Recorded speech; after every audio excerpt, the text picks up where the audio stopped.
In this video, guys, we're going to tackle positional chess, how to evaluate a position, how to pinpoint the main elements in a position that we need to notice, and obviously how to make good decisions like about things like piece trades that we've been talking about a lot in our recent videos. So this is a game of Magnus Carlsen. He was white and he is playing his second Jordan van Foreest in the European Team Championship last month. So this position caught my eye. It seems kind of a good position to start thinking about because Black is actually facing a pretty big decision about the bishop trade. So as we know, that's a pretty fundamentally important decision to trade a piece or not. How are we going to make it based on what? Well, one thing that discourages a trade of these bishops, I mean, obviously there's a second bishop trade in the position, but Black really can't avoid that one. I mean, this bishop is kind of too strong, and actually our bishop went there to offer the trade. So Black is definitely going to be making that trade. But the one they have to decide about is this one. White's bishop just moved back to d2. So Black does have a space advantage here with this pawn. So that is something that sort of speaks against a trade of bishops.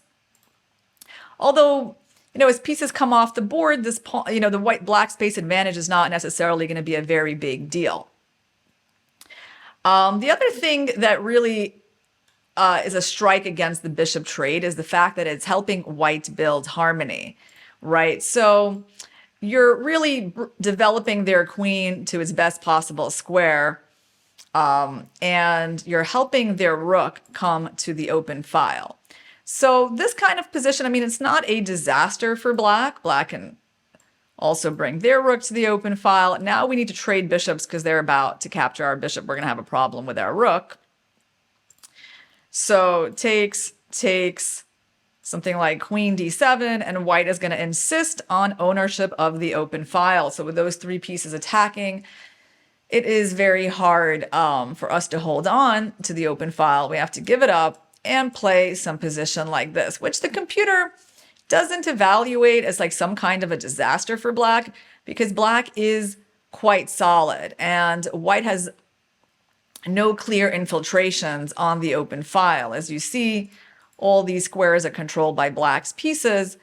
Well, the knight trade, I think, is not very dangerous for Black. So that's white's challenge here, is like how to actually break through, even though it's clear that white is on the better side. So Black can enter a position like this, but they kind of clearly know that when white controls the one and only open file on the board, they're going to be worse, right? So that's why this bishop trade is maybe a little bit too cooperative. I was also thinking about the move a5 because seeing what had happened in the game, I was like, well, maybe we can allow the bishop trade, but maybe we should take some space on the queen side. So the point of this move is to allow the bishop trade, but get the pawn here. And I figured, well, it's not really a problematic doubled pawn because the knight can't really move anyway, so he might as well have two pawns to defend instead of one. But again, white is going to play something like queen d2, rook e8. We're going to get a very similar situation to the one that we just had. Here, white has various choices, queen e2, queen f4, but let's say we just keep it really simple because we can talk about this position again. h6. Yeah, the computer actually prefers this position for Black with the pawn back on a6. He doesn't like the double pawn on b4 so much, although it's not really apparent why it's such a disaster. And again, it's not easy for white to break through here. They're going to need to use some really subtle play, improving their position further. And actually, the subtle move that is the best for white here is the move pawn to h4. I think we can call that a very Carlsen-esque move. He is generally good at finding things like that. And what is the point of this? Well, you're taking space on the king side, and you're actually doing a prophylaxis against one of Black's ideas, which is, let's say you play b3, which looks like another useful pawn move. creating this pawn chain. But black can try to push the queen out. Obviously, if you trade the queens, that's great for me because I'll have king f7 in the end, and I'll get rid of your rook and challenge you for the open file.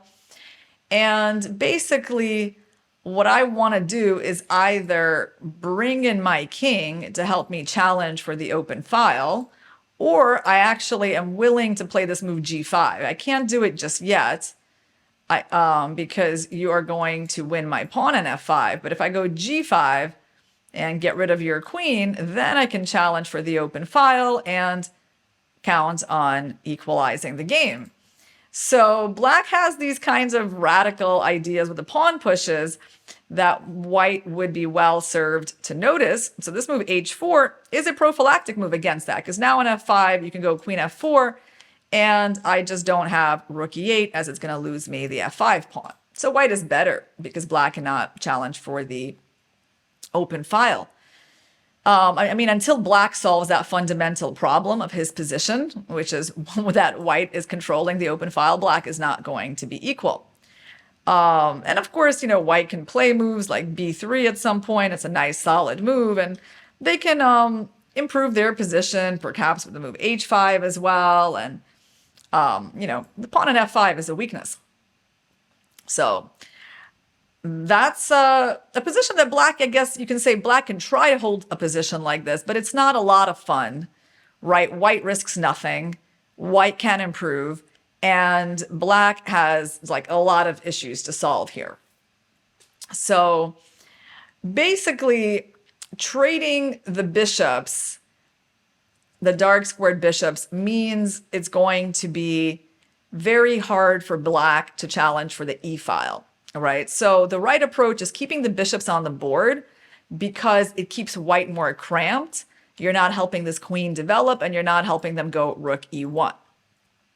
But then the question is, so where should you go with your bishop? And believe it or not, the best move is probably this move bishop c5. It's really paradoxical. I mean, I'm not surprised at all that Van Foreest didn't play it, because why would you put your bishop behind a pawn and also walking right into one of white's really obvious ideas in this position, which is the queenside expansion? Now, the reason is because you're not blocking the e-file. So you go rook e8, and when they go b4, you trade rook takes, rook takes. Now, they can't take with the queen because the pawn will hang. And if they take with the pawn, that changes the pawn structure, and it relieves you of the pressure on the open file. And basically, black is going to survive this position. I mean, he can play knight b8 here, which isn't too bad. He can also trade and move his knight to e7, which is also not too bad. So at least he doesn't have to worry about the e-file anymore. So bishop c5, yes, paradoxical move. And main way to explain it is you're not blocking the file that you need to contest.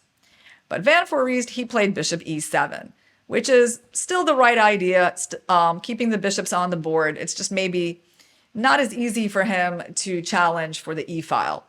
Now, he needs to do something as this trade and the capture of his bishop is being threatened. So he took, and the computer here liked the simple developing move queen d7, and on b4 to go b5 and fight for space like that. Van Foreest did f5, so it's like a more aggressive move, but also more committal, right? You are pushing a pawn by your king.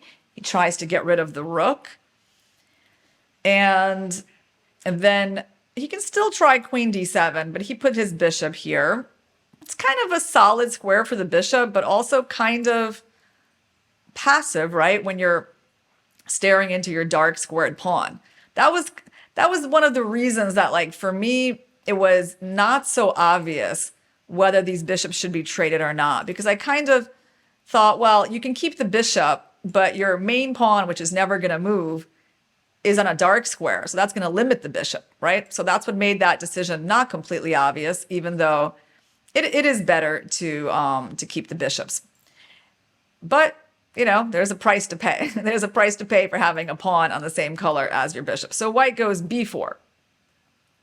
And these next couple of moves are kind of cool because white is going to show his ability to play both sides of the board. So he goes b4. Obviously, this is an idea, pushing the knight out of the center. So black plays queen d5. And this queen, of course, is an excellent piece for black. Really centralized. It is the redeeming feature of black's position here. And of course, the space that black has with his pawn is also one of the nice parts of his position. So Carlsen goes h4. So b4, queen side, h4, king side. What do these moves have in common? They take space. And that will prove handy in the long run. So it's not like white is, winning the game here, but he's definitely applying pressure to black's position. So black played h6. It's a useful move, gives the king a square, and also controls g5, bishop f4, king h7, queen d2. So Carlsen is showing, I think, his intention to play this move.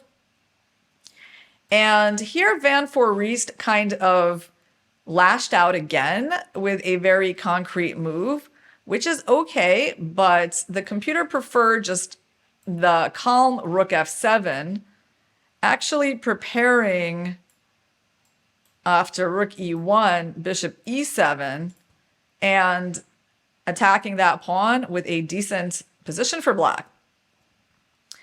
But Van Foreest decides, okay, I'm going to challenge for the open file, even though this move is a temporary pawn sacrifice. So there's going to be now like a really big change in pawn structure coming. He attacks this pawn. Carlsen can't guard it because the queen would come in and win this one. So Carlsen gives it up. But now black has a bunch of weak pawns, right? This one, and this one as well. So now this stage of the game is really going to be defined by not so much the open file, because now there's a lot of open files on the board, and the significance of the e-file is less, but it's going to be defined by the weaknesses in black's pawn structure. So Carlsen activates the queen, attacking d4, and makes this nice little pawn move. Now, these moves, they really make the black king feel a lot less comfortable, as you can feel the weaknesses of the squares around him. So now we see that utility of Carlsen's push, right? Just strengthening his position everywhere. This is not like random pawn pushes, guys. And queen d6. There's a lot the queen can do from here. And Van Foreest decided, okay, it's time to get rid of this dangerous pawn, which Carlsen actually doesn't have a good way to defend. So I think he just planned this move. That was a trade of pawns.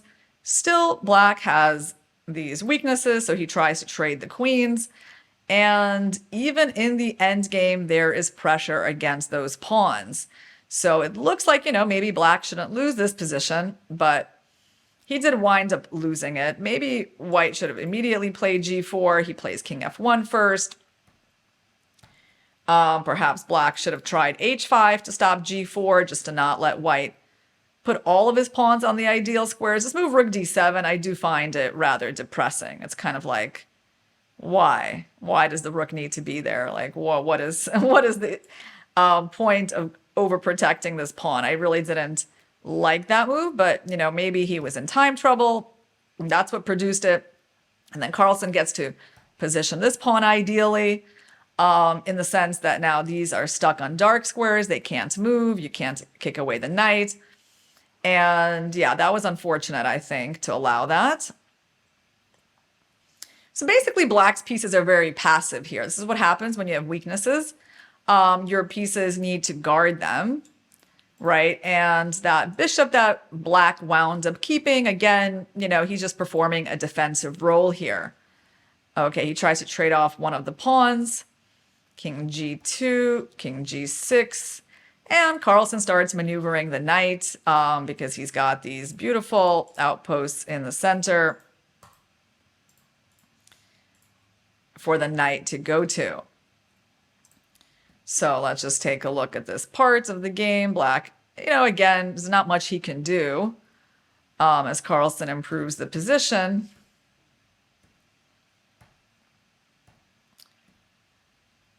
Yeah, Carlsen maneuvered the knight to c4, then to e4.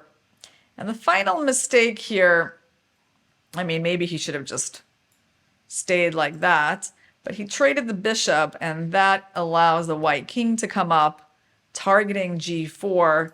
This pawn is going to be hard to guard.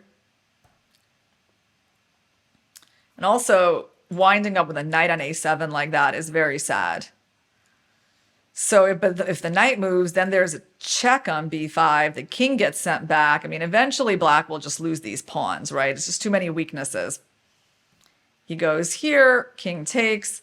And the funny thing is you can't even take the pawn on c2 because of checkmate, which is a really cute one in the middle of the board. So he went back with the rook, and f3 happened, check there, back f4, and he resigned because, well, if he takes the pawn and we take, the knight is under attack, and once it moves, we're going to separate the king from protecting the rook, and white's going to win the rook. So overall, I would say this was a really nice positional effort from Carlsen. And, he didn't win like a clear one-sided game. Like obviously black had chances to defend himself here, but he did some very instructive things, which I think involved kind of using the open file in the beginning, taking space on the queen side, taking space on the king side, and constantly applying pressure to black's position, which, Van Forees tried to defend actively, but ultimately it produced weaknesses. And by the time that we got to the end game, he had all those weak pawns, and that was the final element that Carlsen took advantage of to win the game. So one of the lessons is that it's not good to get stuck with weaknesses, guys. All right. I hope you enjoyed this positional masterclass by Magnus, and I'll see you in the next one, guys.